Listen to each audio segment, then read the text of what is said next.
the China case study, if you like, is just really an acknowledgement of raw power and the weight that China has in the global economy. You're listening to the USSC Briefing Room, a podcast from the United States Study Center at the University of Sydney, where we give you a seat at the table for a USSC briefing on the latest developments in U.S. news and foreign policy. We'll cover what you need to know and what's beneath the surface of the news. Hello, I'm Mari Kirk, Director of Engagement Impact at the United States Study Center. Thanks for joining us on the USSC Briefing Room today. Before we begin, I'd like to acknowledge the traditional owners of the land we're recording on today. The University of Sydney is located on the land of the Gadigal people of the Eora Nation, and I pay my respects to their elders, past, present, and future. Some of President Trump's biggest and loudest actions of his second term have been around tariffs. Even before the quote-unquote reciprocal tariffs on most countries were announced on Liberation Day, he had already imposed additional tariffs on China, Mexico, Canada, and all steel and aluminium. These tariffs have been volatile, being ratcheted up or paused, and it kicked off what the Wall Street Journal described as, quote, the dumbest trade war in history, end quote. Where did President Trump's love of tariffs come from? And are they effective? And how can U.S. trading partners respond? Well, to answer these questions, I'm joined today by Dr. John Kunkel, Senior Economic Advisor here at the Center and longtime economist. Thanks for joining me, John. Good to be with you, Mari. So he wrote the chapter in Unpacking Trump 2.0 on trade, and at the end we'll get your by-the-numbers stats. So I'm looking forward to hearing that. Excellent. All right. So firstly, can you just talk us through where these tariffs come from and why President Trump is so insistent to break with economic policy over the past nearly 100 years and push for tariffs? Like, I remember, in school in America, you learn about the Smoot-Hawley tariffs and how they played a role in making the Great Depression so much worse. So basically, since the Great Depression, everyone's like, don't do that, don't do that. And now it feels like it's history repeating itself. Why is Trump so set on tariffs? Look, you're right. And it's something that's very personal to President Trump. In fact, yet again, around the G7 summit, he reiterated that he's a tariff guy. He loves tariffs. But this goes back way at least to the 1980s when he was a real estate magnate in New York and he took out full-page ads in the newspapers bemoaning really how America's trading partners were ripping off the United States. So it's a position he's held for an awfully long time. It is part of an American tradition. So there is part of an American period of high tariffs, particularly in the 19th century.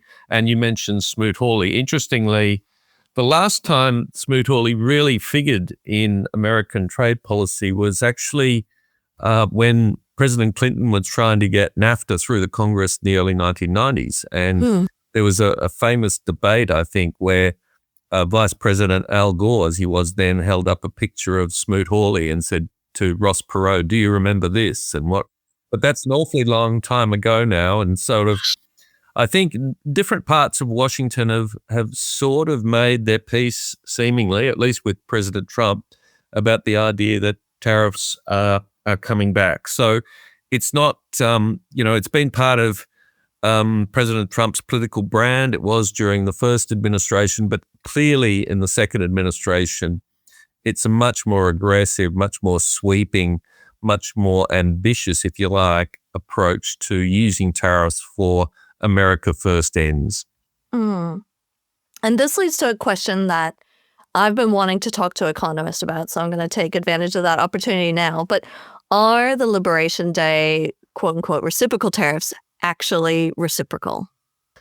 Well, look, no, they're not. Broadly speaking, if you look at the decades of international trade negotiations, you've had tariffs come down right across the world. But broadly speaking, among, let's say, OECD economies, you're talking about numbers of the area of sort of 2, 3, 5%. For developing economies, they're higher and they can be often around, let's say, 10 to 15%.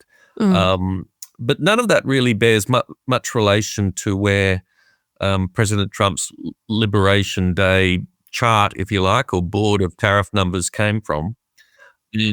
And part of that also is a recognition that, of course, there are various grievances, some of which legitimate, the US will have about non-tariff barriers in a number of countries. But essentially, the US has given itself leeway to define unfairness in a fairly, let's say, loose way. Now, what a lot of those tariffs, particularly in East Asia, countries like Vietnam, Cambodia, for example, where you had very high tariff numbers, that was based on a rather odd formula that was developed, which really related to the bilateral trade deficit. So it didn't really, at the end of the day, similarly with a country like China, it didn't have a lot to do with what you might call reciprocal tariffs. It was sort of a definition of the degree to which the US on a particular moment thought that it was being unfairly treated. And then they sort of tried to put some number against that. But to be honest, there's not much science. There's not even much mathematics attached to it. Yeah, I remember I was looking into that formula and I was like, well, Australia has a trade deficit with the US. So how does that formula work? And then I found in like the fine print, it says some things about or other trade barriers. And so that's the things where I think how President Trump mentioned, that Australia does not import any American beef. That's an issue that they've raised, and there's other things. So the formula doesn't apply, but I guess if they're factoring in these other trade barriers, that's how they landed where they did. Yeah, and it's very much a self-definition of what's unfair. I mean, there are obviously a range of barriers in the US market in an area like sugar, which is very famous in terms of the bilateral relationship with Australia. So, yeah, look, it's at the end of the day, it's a unilateral instrument that's being used. And so then how do these tariffs gel with countries who have free trade agreements with the U.S. like Australia does? Look, that's a very good question. I think, to some extent, if you go back months, there was at least a hope that countries that had these existing agreements would at least be in a different category, perhaps in terms of processes and discussions and negotiations, but that really wasn't the case. So, I think you'd have to say that President Trump simply doesn't take a lot of account of what might have been done in 2005 or 1995 or when the GATT was established in the 1940s. So in a sense, he sees a sweep of history, as I said at the outset, where America has been unfairly treated. It was quite colourful language on Liberation Day. He talked about the United States being looted, pillaged, raped and plundered by friends and foes alike. So, there's a deep sense of grievance, as there often is in elements of the way President Trump approaches things. But there's also, I think, to be serious, there's a degree to which he sees tariffs as a point by which he can square a ledger and he can exercise leverage over other countries. So, and there, I think the key variable is, the US is the biggest economy in the world. It's the biggest consumer market in the world. So he sees that as, if you like, his point of leverage to use with other countries. And the degree to which that leverage will obviously vary based on the nature of the relationship. If you're Canada, you're in a very different situation from Australia. If you're China, you're in a very different situation from Cambodia. So if this could be either, grievance motivated in terms of trying to equalize something, or maybe it's goal oriented. He's trying to achieve something or use leverage toward an end through these tariffs. Are the tariffs going to be an effective way for President Trump to achieve what he's looking for? Look, I think it's worth stepping back because, in a sense, President Trump didn't invent tariffs. And in fact, in the final phase of the Biden administration, there were significant tariffs put on China, as you'll remember. So this is part of a broader picture where countries are using a whole range of economic instruments to try to achieve various objectives. And again, this is where there's an element of, I think, obvious bipartisanship in the US system, which is really around this issue of the hollowing out of the industrial base. And that, if you like, if you want to trace a thread to where US trade politics has sort of gone from really the end of the Cold War in the early 90s through to now, it's this issue about what is allowed to happen to the American manufacturing base that's really the through line of that. Now, economists will say that's all very much based on, all industrialized countries, not least Australia, have seen their manufacturing employment and manufacturing production as a share of their economies decline over time. And that's a natural element of becoming a higher income society and bigger demand for services, but also a reflection of the fact that you've had countries like China, but even before that, Japan, South Korea, and other developing economies such as India now really integrate into the global economy. And because they have their large populations, they're relatively poor countries, that area of manufacturing has been the area that they've been most successful at integrating into the global economy. So that has been part of the big picture of globalization now over some decades. But then I think you also have to put that beside the development of, or if you like, the return of great power rivalry and geopolitics, as seen in the Indo-Pacific through the prism of US-China relations. So now I think you do get to, in the last decade, a sense that purely engagement around some sort of liberal order is really not a sufficient basis for the United States to pursue its national security and broader foreign policy goals. And that's where I think there's an obvious element of continuity. And President Trump, in some ways, was, important in defining that new era of strategic competition with China. But clearly, under the Biden administration as well, and we've had, much more technocratic, if you like, speeches from people like Jake Sullivan in that area. But a lot of the goals are actually quite similar. Now, will tariffs be effective in the reindustrialization of America? That's the $64 million question. My view as an economist is generally not. There's a number of reasons for that. America is already running at pretty much full employment. So it's not obvious for me where all these extra workers are to bring back all of these manufacturing jobs. There may well be a case for targeted interventions, whether that's industrial policy or tariffs. And we've seen that again in areas like semiconductors. But the capacity to really move the dial and to say, take back American manufacturing dominance to a degree that it was some decades ago, I think is going to be very difficult. Now, there are other objectives. President Trump's also talked about, raising revenue from tariffs. So he's got a number of other objectives. I think really coming back to China, the area that's probably still, let's say, unclear is how this approach to tariffs really tries to be part of a coherent strategy on China, because you're actually seeing, heavy tariffs. And if anything, President Trump, in his rhetoric at least, has been almost more aggressive with allies than he has been with China. Now, you saw the brinkmanship on China, but in the end, he also recognized that, China's got a pretty big stick that it can wield as well. And so, there was a degree to which he marched everything up to the top of the hill and then marched it back down again. So, a lot of this remains highly unpredictable, highly uncertain, and highly reactive to what's happening in financial markets. I mean, and that's an interesting point, because he has a lot of the rhetoric that they were talking about with when the Liberation Day tariffs were announced is, warning, people, don't fight back. Don't, come after us, like just don't fight them on this. They should be seeking deals instead. But we've seen very few deals actually be announced so far. I mean, there was the 90 deals in 90 days promise, which certainly doesn't seem like we're on track for that. We're, I think, about a month away from that deadline. And then the countries that have fought, like, so China was like, right, no, we're going to fight you on this. So the tariffs got ratcheted up really, really high, 125%, 145% against each other.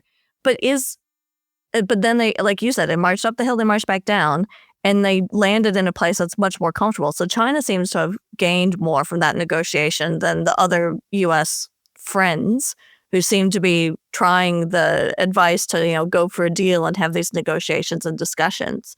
So is it Is deal making going to be an effective approach for Australia? Look, I think the first point to make is the China case study, if you like, is just really an acknowledgement of raw power and the weight that China has in the global economy, as well as the degree to which a lot of the sourcing of products that the United States now gets from China cannot be easily replaced. So I think there was a combination of the, if you like, the real economy story about the sort of supply chain challenges that simply placing a basically prohibitive tariff on China would the consequence of that, but also the financial market consequences, which really rippled through very quickly, whether that's in terms of the US dollar or the bond market. And there, I think, obviously, the Treasury Secretary, Scott Bessent, has been an important figure, I think, in, if you like, stemming some of the brinkmanship on the American side. But I would say the biggest factor is just the financial markets themselves. I mean, that is one thing that President Trump seems to respond to. But look, in general, for other countries, I think it just varies very much. I mean, if you're a country like Canada, you don't want to be caught in a perpetual trade war when something like 70% of your exports go to the United States. So you have some leverage, but you don't have a degree of leverage that, say, a China would have. So in that context, you'll want to be trying to lower the temperature and bring these tariffs down to something that you can sort of live with.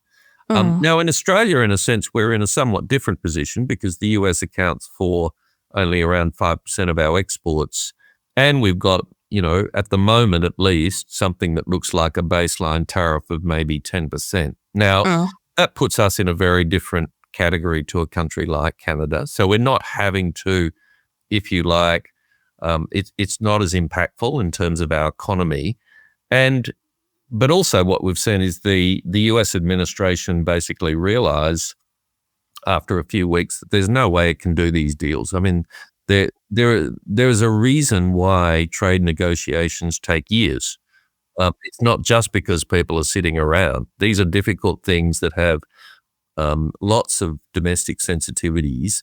Now, so the idea that, you were going to do 100 and odd trade deals in 90 days was sort of always pretty ludicrous. And then President Trump got to the point of saying, well, look, at the end of the day, for most of these countries, we're just going to send them a letter.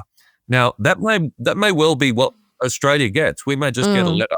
And to be honest, if I'm sitting here today, I'm not sure that's the worst outcome. So we might get our letter. It might say you have to pay this now to be exporting to the United States. So we're not in the front rank, is the honest answer. The European Union, Japan, Korea, all those other major economies which have significant trade deficits with the US are the ones where they're putting most of the effort to try to get a deal. Having said that, we need to engage in these negotiations in good faith. The Prime Minister has already been pretty clear about what he will not compromise on. So look, if I'm sitting here today, which again isn't any particular revelation, but I suspect we don't get any particular exemptions. We'll be facing some sort of tariff when the situation finally settles down. I hope it settles down.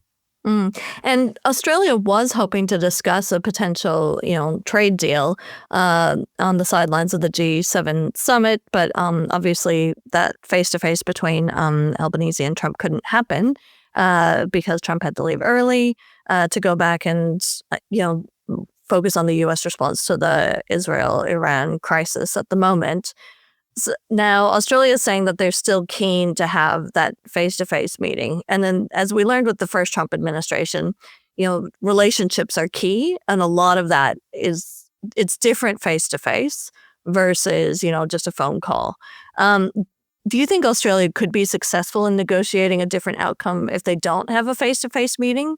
But it sounds like you're saying maybe it's not the end of the world if it doesn't happen. But do you think it's worth it to be pursuing it really hard, or should they just kind of like sit back and let the chips fall where they may? Look, I think the face-to-face meeting is important But from a broader alliance perspective, I wouldn't be, putting an awful lot of store in seeing the face-to-face meeting as a vehicle for getting a tariff exemption or even a deal. I mean, we've talked about a lot of things in the context of a deal, in things like critical minerals, for example, but it's highly unlikely, I think, in my view, that that's some magic bullet for a deal. It's more the fact that there'll be certain things where, whether it's biosecurity or other areas where our system will not want to be able to make a sort of will not want to make a unilateral compromise, if you like, because it's not really a negotiation when it comes down to it. It's not like both sides are giving ground. So my view is the face-to-face meeting, the objective there is really a bigger one in terms of obviously we need to have a strong working relationship with the United States. We've got a lot of equities. AUKUS is one, but there are a lot of others as well. So the Prime Minister will be wanting to land that face-to-face meeting, but I think he'll be a realist as well. It's not going to produce any magic trade deal. And so Australia might end up with, the tariffs in place. Hopefully they stay at the low level of 10%. And it wouldn't be totally new for Australia because, when China imposed trade restrictions on Australia, Australia had to respond to that. And obviously that has a big impact on Australia's trade. But at that time, we had a great explainer written by one of our RAs at the time, kind of looking at what happened to Australia's export markets when these trade restrictions from China were imposed. And they diversified a lot of their markets and grew their exports in some areas. So do you think it would be likely that the U.S. tariffs could have a similar effect?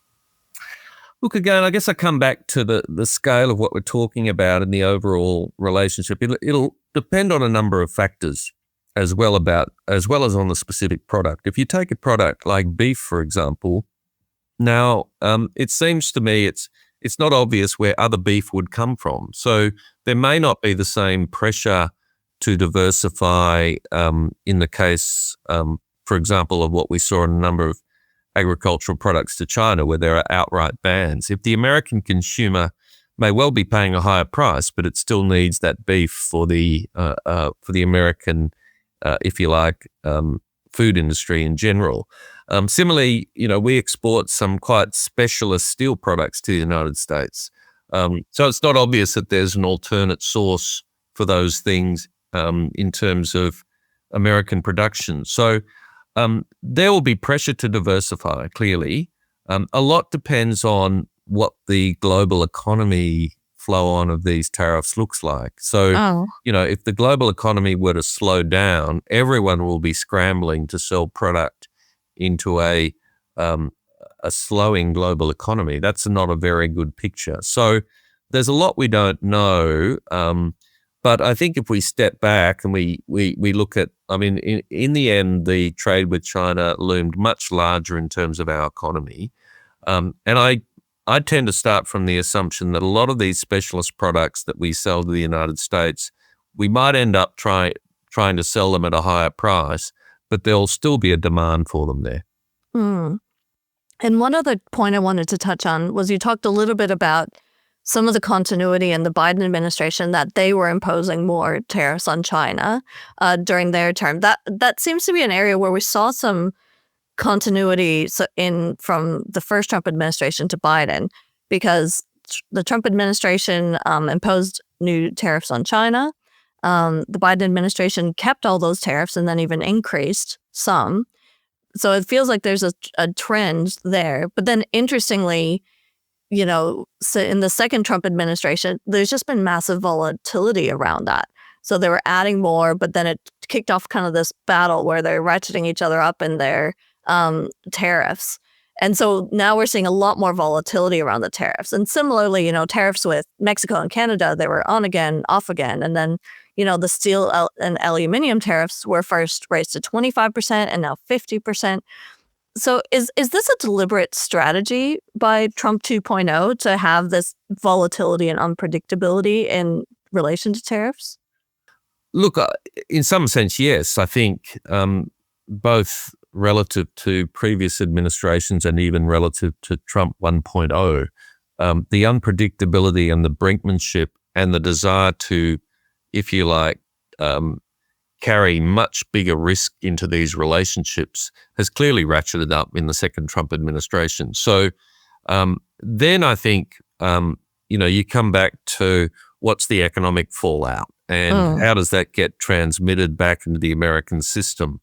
Now we know President Trump's no great fan of the Fed chairman, Jay Powell, and he wants him to cut interest rates. So he's very aware of what may be the weaknesses that are coming in the American economy, in part because of the tariff uncertainty.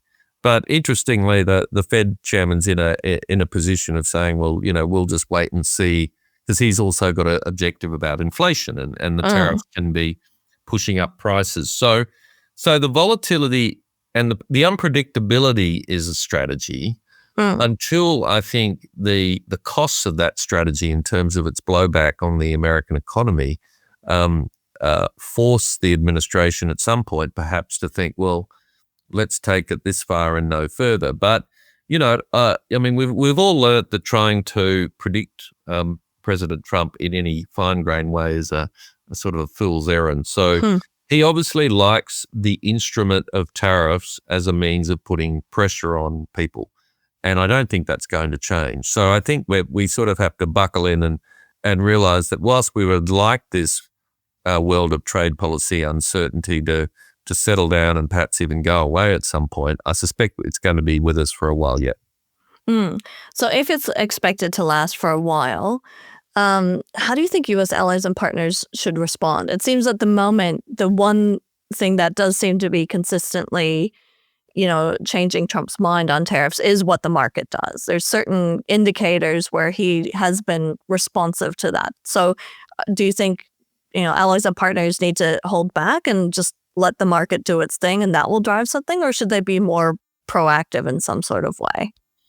Look, I think countries are all assessing this from their own broad foreign policy and national interest point of views. I mean, obviously, you've seen the UK government, the government of Keir Starmer, be particularly forward-leaning in seeking to positively land a deal. Now, you can say that's for economic purposes, but I suspect the bigger answer is, how do we establish a good working relationship and demonstrate that, we're not in the naughty corner of allies who are ripping off America. Now, a lot of countries will have broad interests in doing that. But I think so, and maintaining, whatever the administration, maintaining a good working relationship with the US is important, obviously, for Australia and a lot of other countries. But at the same time, there's no doubt that this has, I think, damaged the reputation of the US in various ways. And people are looking to, you could say hedge your bets if you like, but they're looking to build their economic relationships and, if you like, de-risk their economic relationships with the United States. I think that's just analytically, that's just a natural outcome of what we've seen over recent months. So we've seen our Prime Minister obviously talk up the prospect of further talks with the Europeans. We've had countries in the Indo-Pacific region. We've had China obviously quite aggressively courting, if you like, countries and saying that, look, we're a source of stability.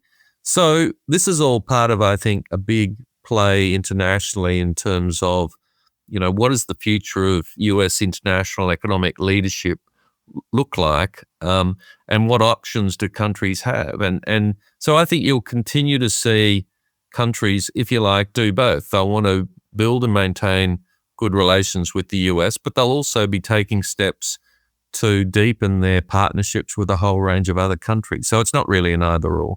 Well, thank you so much for giving us that analytical lens to help understand and make sense of some of these dynamics that we see at play. I would love to get your by the numbers stat. What do you have for us today? So my number is 2.8 million. Okay. What is that? There are 17,000 tariff lines in the US system. So that's basically 17,000 products which all have a 10-digit number attached to them. You multiply that by roughly 165 trading partners, and I'm not talking about the inhabitable islands that have only got penguins on. I'll just do the ones that have people on them. So 17,000 by 165 gets you to 2.8 million.